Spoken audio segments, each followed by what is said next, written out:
What's up, AVGN fans? Sorry there hasn't been a new episode in such a long time. I just want to give you something to hold you over, so let's take a look at my NES collection. As you can see, it's grown at a frightening rate. Many of these games I get as donations, so for those of you that donated some of these, consider this video my personal thanks. I'm pretty close to owning every NES game ever made, but when defining what it means to have every game, it's not so easy. You gotta take into account all the different species of NES. First, there's the official games. They usually come in regular gray cartridges. Some of these were only released in the United States, and some of them were only released in Europe. It's not easy to find a list that accounts for all of them. Then you have all the unlicensed games. These were games made without Nintendo's official seal of approval. The most common of these companies must be Tengen. They usually come in black, but sometimes gray. But like I said, they were pretty common. I remember renting some of these from the video store. I'd see it and go, oh wow, that's a weird looking game. Then you have all the Color Dreams games. These are the really crappy ones that come in blue, sometimes black. Of course, they changed their name to Wisdom Tree and started making Bible games, but I'm sure you know all about that by now. Then you have the Chimerica games. These come in gold, but the most unusual thing is the switch in the back. Position B, only use this position if the game does not work with position A.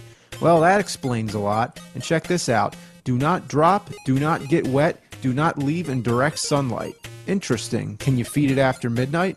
Then there's the Sachin games. This is when you're really scraping the bottom of the shit barrel. NES lists don't even count these. Look at this, Hellfighter, ooh. And I have no idea what this is all about. There's so many other obscure game companies, I won't mention them all. There's some games which are so rare, like Stadium Events and Nintendo World Championship, that it's pretty much impossible I'll ever get those, unless it's a reproduction cart.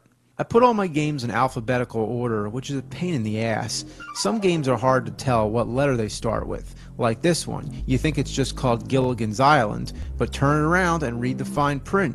It's The Adventures of Gilligan's Island. Why not just Gilligan's Island? That's what the show was called. Here's a game, Viper, but really, it's codename Viper. You need a magnifying glass to read it. What's this one called? Intruder, right? Well, no, it's Flight of the Intruder. This one, they were just being idiots. They couldn't fit the whole title. It doesn't matter, I could put these games wherever I want, but when you're trying to check it off the list, it gets real confusing. The Wizards and Warriors games really have a problem with their titles. The first one's called Wizards and Warriors, the second one's called Iron Sword, and the third one's called Wizards and Warriors 3. So do you put them together or alphabetical? It always sucks when the games don't have end labels, but there's one company that makes a very deliberate attempt at being an ass, Jaleco. The game's called City Connection, so why doesn't the end label say City Connection? The title goes here, not the fucking game company. Another thing that brings my piss to a boil is how many times people feel the need to plaster stickers all over the labels. If you have a video game store, do us a favor, don't put the stickers on the side. It's inconvenient when you can't read the title, and even if you try to peel them off, it ruins it. Check this out, Hide Lide's 99 cents. This piece of shit's not even worth that much. Oh, and look at this, please rewind. This isn't a videotape. How am I supposed to rewind a fucking game? Some games come in really bad shape. Look at this one. Like, what happened? How did it get like this? I would never do this. I take good care of my games.